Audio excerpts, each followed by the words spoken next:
Life is difficult. This is a great truth, one of the greatest truths.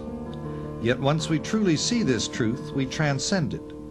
Once we truly know that life is difficult, once we truly understand and accept it, then life is no longer difficult. Because once it is accepted, the fact that life is difficult no longer matters.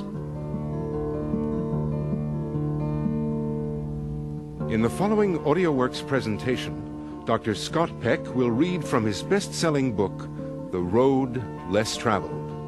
A Harvard graduate, Dr. Peck was formerly a practicing psychiatrist and medical director of the New Milford Hospital Mental Health Clinic. He now devotes over 200 days a year to speaking and conducting workshops on psychospiritual issues. His other best-selling books include People of the Lie and What Return Can I Make?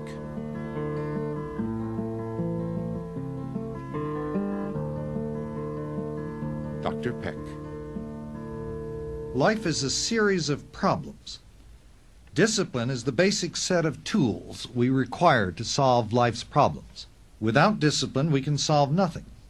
With total discipline, we can solve all problems. What makes life difficult is that solving problems is painful. Problems evoke in us frustration or grief or sadness or loneliness or guilt or regret or anger or fear or anxiety or anguish or despair. These are uncomfortable feelings, sometimes equaling the very worst kind of physical pain.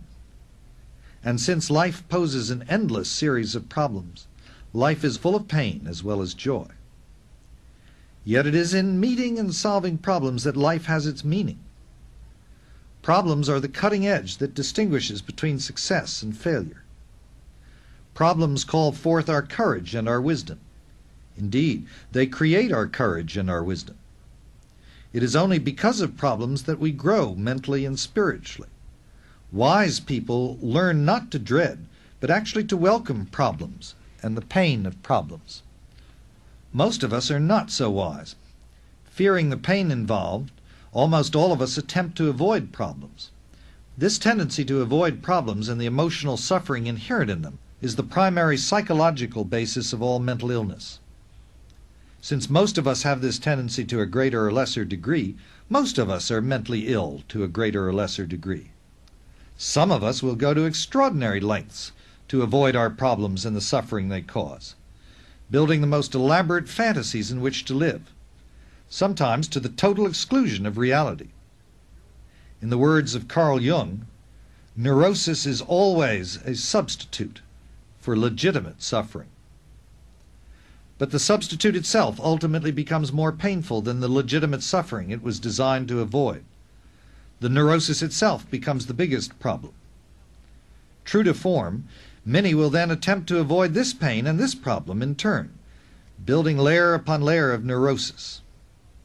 When we avoid the legitimate suffering that results from dealing with problems, we also avoid the growth that problems demand from us. In chronic mental illness, we stop growing. We become stuck. And without healing, the human spirit begins to shrivel. Therefore, let us inculcate in ourselves and in our children the means of achieving mental and spiritual health. Let us teach ourselves and our children the need to face problems directly and to experience the pain involved. I have stated that discipline is the basic set of tools we require to solve life's problems. When we teach ourselves and our children discipline, we are teaching them and ourselves how to suffer and also how to grow. What are these tools I call discipline? There are four: delaying of gratification, acceptance of responsibility, dedication to truth, and balancing. These are simple tools, and almost all children are adept in their use by the age of 10. Yet presidents and kings will often forget to use them, to their downfall. The problem lies in the will to use them, for they are tools with which pain is confronted rather than avoided. And if one seeks to avoid legitimate suffering, then one will avoid the use of these tools.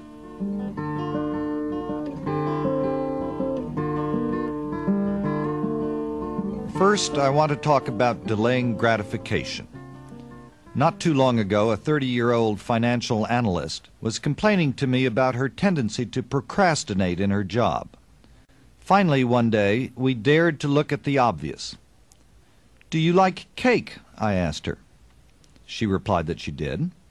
"Which part of the cake do you like better?" I went on, "the cake or the frosting?" "Oh, the frosting," she responded enthusiastically. "And how do you eat a piece of cake?" I inquired. "I eat the frosting first, of course," she replied. From her cake-eating habits, we went on to examine her work habits, and discovered that on any given workday she would devote the first hour to the more gratifying half of her work, and the remaining 6 hours getting around to the objectionable remainder. I suggested that if she were to force herself to accomplish the unpleasant part during the first hour, she would then be free to enjoy the other 6. It seemed to me, I said, that 1 hour of pain, followed by 6 of pleasure, was preferable to 1 hour of pleasure, followed by 6 of pain. She agreed, and being basically a person of strong will, she no longer procrastinates. Delaying gratification is a process of scheduling the pain and pleasure of life to enhance the pleasure by experiencing the pain first and getting it over with. It is the only decent way to live. This process of scheduling is learned by most children quite early in life. Throughout grammar school, this capacity to delay gratification is daily exercised through the performance of homework. By the age of 12, some children are already able to sit down without prompting and complete their homework before they watch television. By the age of 15 or 16, such behavior is considered normal. However, some 15 or 16-year-olds seem to have hardly developed this capacity to delay gratification. Some seem to lack the capacity entirely. These are the problem students. Despite average or better intelligence, their grades are poor simply because they do not work. They skip classes or skip school entirely, and their impulsiveness spills over into their social life. They get into frequent fights. They become involved with drugs. They get in trouble with the police. "Play now, pay later" is their motto. So the psychologists and psychotherapists are called in. But most of the time it seems too late. These adolescents resent any attempt to intervene in their lifestyle of impulsiveness. And even when this resentment can be overcome by friendliness and a non-judgmental attitude, their impulsiveness precludes their participation in psychotherapy in any meaningful way. They miss their appointments. They avoid all the painful issues. So usually these children drop out of school, only to continue a pattern of failure that frequently lands them in disastrous marriages, in accidents, in psychiatric hospitals, or in jail. Why is this? Why do a majority develop a capacity to delay gratification, while a substantial minority fail? Most of the signs point to the quality of parenting as the determinant. It is not that the homes of these unself-disciplined children are lacking in parental discipline of a sort. More often than not, these children are punished frequently and severely, slapped, punched, kicked, beaten, and whipped for even minor infractions. But this discipline is meaningless because it is undisciplined discipline.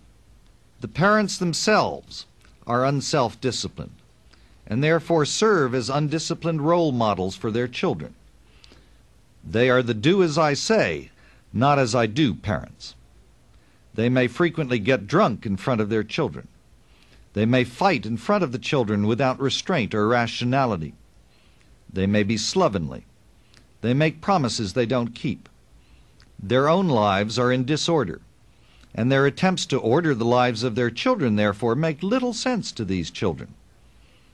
If father beats up mother regularly, what sense does it make to a boy when he's told to control his temper? When parents do things a certain way, it seems to the young child the way that they should be done. If a child sees his parents behaving with self-discipline, restraint, and dignity, then the child will come to feel that this is the way to live. If a child sees his parents living without self-restraint or self-discipline, then he will believe that that is the way to live.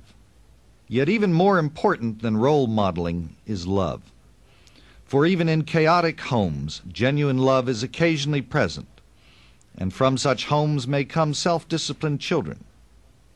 And not infrequently, parents who are professional people, doctors, lawyers, clubwomen, and philanthropists, who lead lives of strict order and decorum, but lack love, send children into the world who are as undisciplined and destructive as any child from an impoverished and chaotic home.